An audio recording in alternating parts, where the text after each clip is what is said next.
สวัสดีค่ะวันนี้หนูก็จะมาสอนพับกระดาษนะคะก็มาสอนพับเรือค่ะเห็นไหม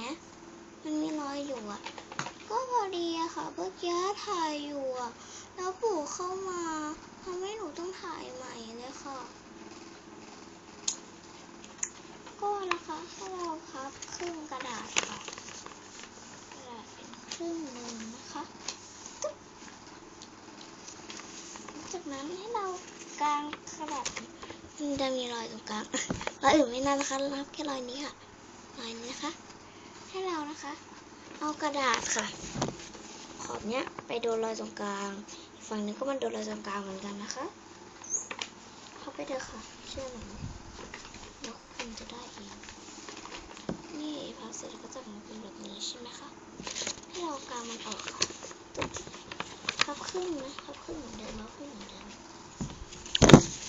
อย่างเงี้ยค่ะเห็นไหมมันจะมีด้านที่เปิดได้กับเปิดไม่ได้ค่ะเราเอาด้านที่เปิดไม่ได้ค่ะพับเข้ามาค่ะ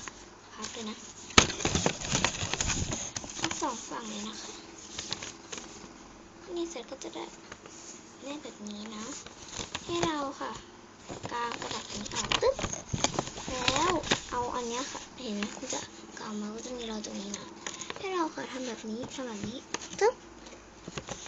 ก็จะเข้าไปก็ตอนนี้จะยากนิดนึงนะ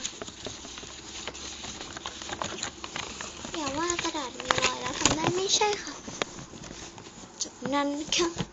ให้เราเอามันออกมาข้างหนึ่งค่ะข้างใดก็ได้นะคะรับเสียงนี่นะคะแล้วเราก็เอาตรงนี้ค่ะทำผิดขั้นตอนแล้วเลิกต้องทำให้เขาเห็นสิเลิกนี่นะคะเห็นไหมกระดาษมันก็จะมีรอยใช่ไหมคะเราค่ะดึงตรงนี้เปิดขึ้นมานะคะไปตึ๊บมัน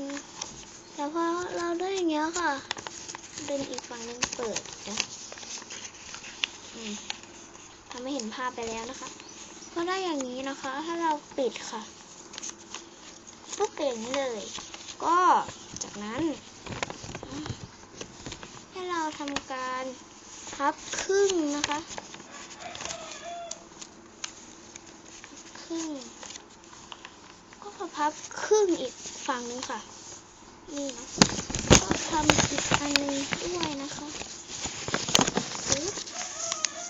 นี่ค่ะมันก็จะได้เป็นแบบนี้เห็นไหมด้านในก็จะแบบนี้ไม่อย่ากลางสุดนะคะแค่นิดเดียวค่ะ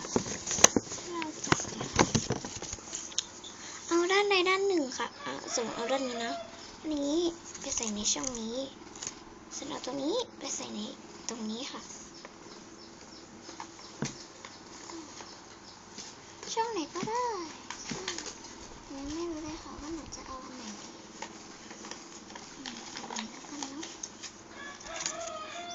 ส่วนอีกอันนึงก็ใส่แค่ฝั่งอันนี้นะคะเข้ามาในตรงนี้ค่ะส่วนตรงนี้ก็เข้าไปตรงเดิมค่ะแต่ถ้ามันก็จะได้เป็นเรือนะคะ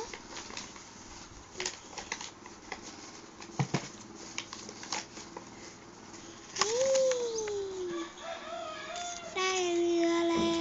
วถ้าเกิดอยากให้มันลอยน้ำได้นะคะต้องเอาเทียนนะคะลนตรงนี้นะแค่นี้นะคะบ๊ายบาย